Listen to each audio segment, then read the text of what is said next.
dad has, and you understand, I think, what I'm talking about. Sure. Yeah. Great. So, Harry? My name is Harry Ellis. I'm the president of the East Lake Association. We're directly impacted by Mr. Grimes' activities. We don't mean to put Mr. Grimes or the Mendelmans out of business. Everybody knows that there have been 4 dock building businesses that have been doing business in the town of East Hampton for decades. None of these 4 businesses, Rambo, Chesterfield Associates, Whalen, and the other one escapes me at the moment, Costello, have a land base of operations in the town of East Hampton. They come in from outside of East Hampton and do their work.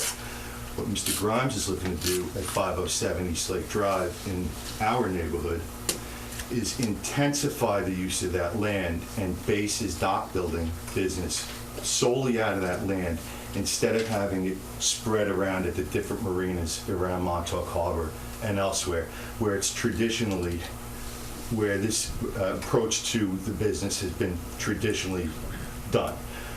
When, say, one marina needs dock work, the pilings, the cranes are all set up at that marina, and so on and so forth for all the marinas around the harbor and everywhere else.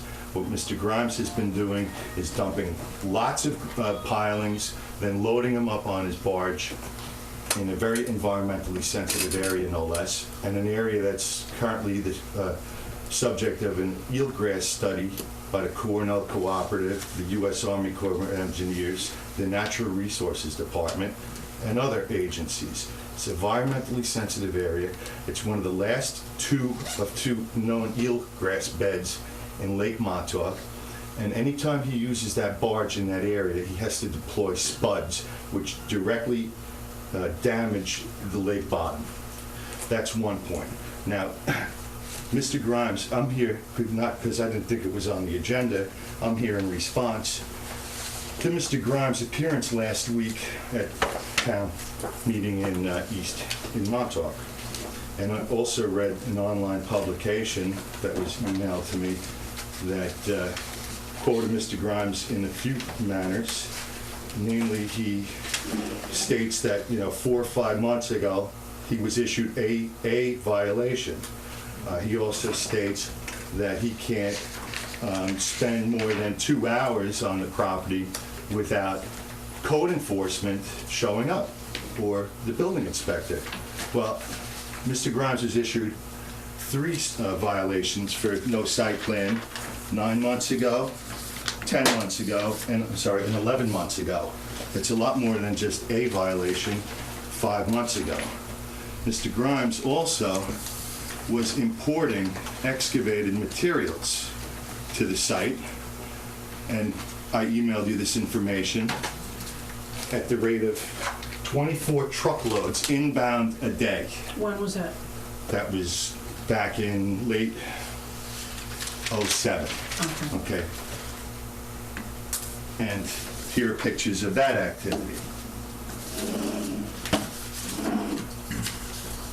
And Mr. Clerk, I'd like to enter, I have brought up a number of photographs today, which I'd like to enter into the public record. Not only is he dumping excavated material, and nobody knows where this material is coming from. He's in the septic and drainage business. This is a harbor protection overlay district. It's right on the water. To do this legally, he has to have the soil tested before it's dumped. That's never happened, and it's an environmental hazard and a nightmare. He's stored pilings, other debris on the site.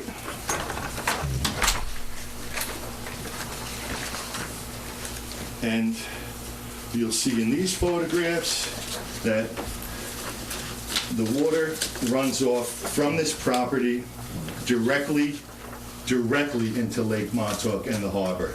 You can see the pitch of this land, and you can see the erosion. You can see everything that's washed down off that land into Lake Montauk. It's an environmental hazard. He also loads pilings from the shoreline, destroying the dune. He's destroying this whole area. He's running like gangbusters up there. Here's more pictures. Now, he spoke about getting a permit to repair the dock. Well, let me go over that with you briefly. The permitted activities for this dock are for the pier only. The pier is the portion of the dock that extends perpendicular to the shoreline. The wharf has also been replaced beyond the permitted activities of this permit. As you can see Google Earth photographs taken March of 2007 that clearly depict that wharf is in disrepair, total disrepair, along with the rest of the dock. Now you can see Mr. Grimes has actually replaced that entire. He's replaced it beyond the DEC. This is the wharf that runs parallel to the shoreline. It's all been replaced beyond, way beyond the DEC permitted activities as granted to him. There are plenty of pictures of him engaged in the work. I want these all again for the record. He drives his crane right onto the dunes. He's destroying this area. He's destroying our environment for not only us, but for our children. He's having a direct impact on the resources of Lake Montauk, and that affects everybody around the lake. It affects baymen, it affects scallopers, it affects everything, finfish, you name it. This whole area is in a very environmentally sensitive area. Here's Mr. Grimes himself on the wharf that he replaced beyond the permitted activities.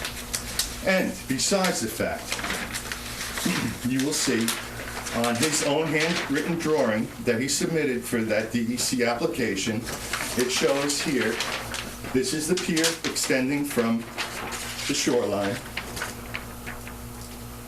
and this is the wharf.